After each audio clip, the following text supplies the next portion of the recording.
Hello， 大家好，欢迎来到海量小姐。今天呢，要来分享另外4个沙龙香水的品牌。那还没看过上集的人，可以点击上方的资讯卡或者是下面的说明栏哦。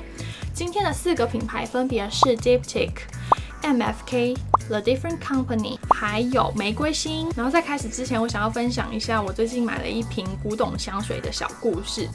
就是1年前，我跟我男朋友去逛百货公司，然后闻到一罐超级好闻的扩香，它很像薰衣草，可是混到别的味道。我们就问那个店员，然后发现说那个薰衣草已经改版了，所以原本那个味道已经买不到了，就很不甘心。后来我男朋友回家之后，发现他以前有一瓶很旧的香水，跟这个味道很像，它是 A&F 的一个副牌，然后现在已经停产了。我就超级不甘心的，所以我就跑去国外的香水论坛去找这一瓶香水，然后才发现有很多网友说这一瓶 A&F 副牌的香水跟 YSL 的一支叫左岸男性的香水味道几乎一样，然后我就去找这一瓶 YSL 的香水。它竟然也停产了。之前要停产的时候，国外的网友也是哀嚎遍野，没有办法理解为什么他们要停产那么好闻的香水。现在美国网拍上面，它的价格也是被炒到2-3倍以上。但是呢，上天给了我最后一丝曙光，就是我在台湾的虾皮上面看到了一支摆了4年的全新的 YSL 的左岸男性，然后我就立马把它买下了。它还没送来的时候，我很担心如果它的味道不一样要怎么办，因为它价钱也不便宜。但是还好是说它的味道真的跟原本的扩香差不多，是一个很舒服的薰衣草加广藿香还有木头的搭配。它很像潘海利根的牧羊少年那种很舒服大哥哥的味道，但是香调不太一样。所以以后如果有你很喜欢的香水要停产的话，记得要去囤货，说不定以后涨价还可以赚一笔哦。或者是你会发现你很喜欢的香水其实有替代品，但是其实商业香比较常见这种状况，沙龙香的话就很难找到有一模一样的味道啦。好啦，那废话讲那么多，我们就赶快进入正题吧。第一个品牌是 Diptyque。Diptyque 做香水做得那么成功，其实是无心插柳柳成荫。因为他们的3个创办人其实都不是调香师出身的，他们分别是室内设计师、画家跟舞台设计。然后他们一开始是做家具跟卖布料的，直到他们推出了轰动法国的一个香氛蜡烛，才开始往香氛界进军。其实我一开始接触 Diptyque 是到一间餐厅用餐，然后那个时候只是觉得他们的室内香氛真的好好闻哦。直到我后来试了 Diptyque 的饮中之水，才发现说当初的室内香氛其实就是 Diptyque 他们家的。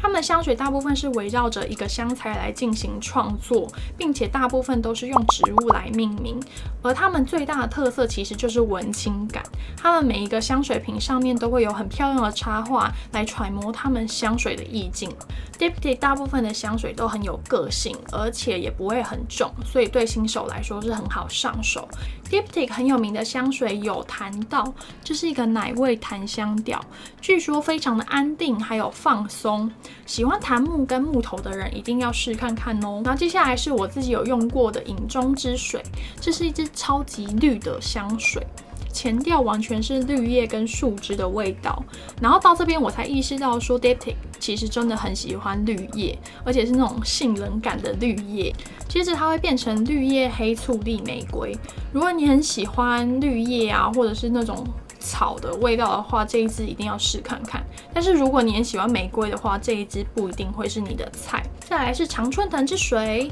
这是一个树叶被碾压的味道，它超级清爽，不粉也不甜，然后跟上一支一样都是走杏仁感的那种调调。它有一点水深，然后到后面呢有一点点木头，但是基本上就是一个树叶贯穿整支香水的感觉，我自己觉得跟烟味非常的搭啦，所以如果有在抽烟的话，配上这个味道，我觉得应该会非常的好闻。Diptyque 的定价大约是3000到6000。再来是 Maison Francis Kurkdjian， 简称 MFK， 这位传奇调香师呢自己创立的品牌。Francis Kurkdjian 之前就已经为许多品牌留下了许多耳熟能详的作品，比如说我第一罐香水啊，就是雅顿绿茶，然后浪凡的 Rumor， 高缇耶的裸男。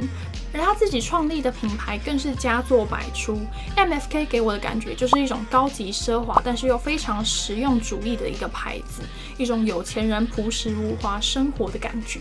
MFK 的永恒之水是我的最爱之一，它又被称为白衬衫。它是一个非常高级的柑橘皂香，后面呢会加入一点白花跟麝香。但是其实我对白花是非常反感的。但是这一支香水后面呈现出来的是一个非常干净而且又清爽的味道，非常像是刚洗完澡的感觉。再来，喜欢玫瑰的人千万不要错过这一支 MFK 的爱恋玫瑰，它是一个小清新而且非常完美平衡的玫瑰。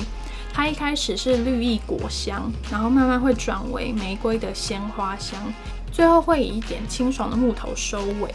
MFK 最厉害的就是它在味道的平衡拿捏上面做得非常的好，尤其是现在玫瑰香啊满街跑，不是太酸就是太甜。但是这一支爱恋玫瑰，它虽然乍看之下好像没有什么个性，但是其实它在每个方面都做得很好，它不会太粉或是太甜。接下来呢，我要讲一个霸气侧漏又非常奢华的香水，就是 MFK 的水晶之眼。它真的非常有个性，而且当时我会买，就是因为我看别人的评论，就是说喷上它之后，你真的会帅到爆炸。它一开始是药味的番红花出场，然后到后面呢，它会慢慢变成琥珀跟龙涎香的味道，很有可能你会被前面的药味吓到，但是当你多花一点时间跟它相处，你会发现你忘不了那个味道，因为真的太好闻了。MFK 的价钱大约是4000到1万。第三间 The Different Company 又称为 TDC， 它的创办人 John Koo Elena 是香水界的大神，爱马仕的大地还有花园系列都是他的作品。TDC 是较具现代感的品牌，它的创办人呢，为了摆脱精品公司的约束，自己当起了老板，他更可以无拘无束的发挥他的创意。TDC 最有名的就是这一罐桂月飘香。其实要说一件事情，就是西方人要做到我们东方人可以认可的桂花香，其实是非常难的事情，而这一罐竟然做到了。它的前调是充满绿意的柑橘味，然后到后面呢会有一个皂感的白花香，喷上去会非常的有气质。而且据说呢，这个250ml 就要用到20公斤的桂花。再来这个凝萃醇香呢，是一个美食调的杏仁奶味，我觉得很像还没有烤过的甜点面团。又有人说它很像体香或者是刚洗完澡的味道，连我这个不喜欢美食调的味道，闻到那个淡淡的杏仁奶味，觉得还是蛮舒服的。再来这支盐花岩兰呢，它是一支咸咸的香根草味，它混合了鸢尾还有广藿香，形成一种干干的土味。这瓶香水喷起来很像你夏天搭船出游啊，或者是你游完泳之后躺在白色的沙滩上，阳光慢慢的把海水晒干，留下来咸咸的味道。如果你闻过岩兰草精油，这一瓶大概就是那个味道。然后 TDC 的价格大约是在4000到8000。再来是最后这个牌子叫玫瑰心，它是一个专门做玫瑰味道的香水品牌，而且比较多呢是带有皂香的玫瑰，是一个少女感爆棚的品牌。其实我自己试过他们家很多香水，但是没有任何一支给我留下深刻的印象，因为他们大部分都太粉或者太甜。你也知道台湾这种很湿热的天气，根本就不想要用那种香水。然后直到我抱着怀疑的态度跟网友交换香水，然后换到这一瓶玫瑰幻梦，我才真的爱上这个品牌。它是一个带着酸甜果香的玫瑰味，然后加上睡莲的空灵感，仙气十足。而且最后的粉调是比较年轻，而且带有皂香的味道，它很像法香，但是其实他们很多香水都很像法香，我自己觉得啦。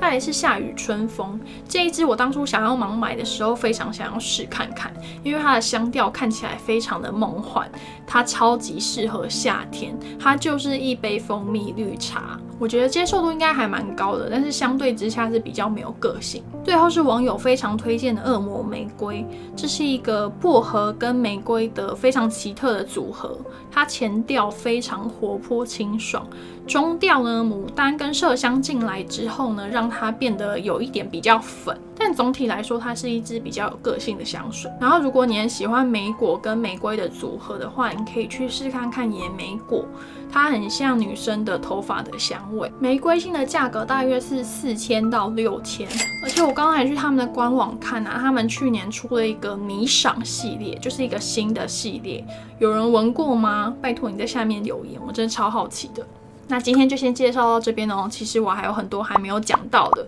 不过呢，越讲到后面有一些牌子我会比较不熟一点，所以如果你想要再听下一集的话，帮我留言，还有记得订阅，才不会错过更新哦。那我们下次再见，拜拜。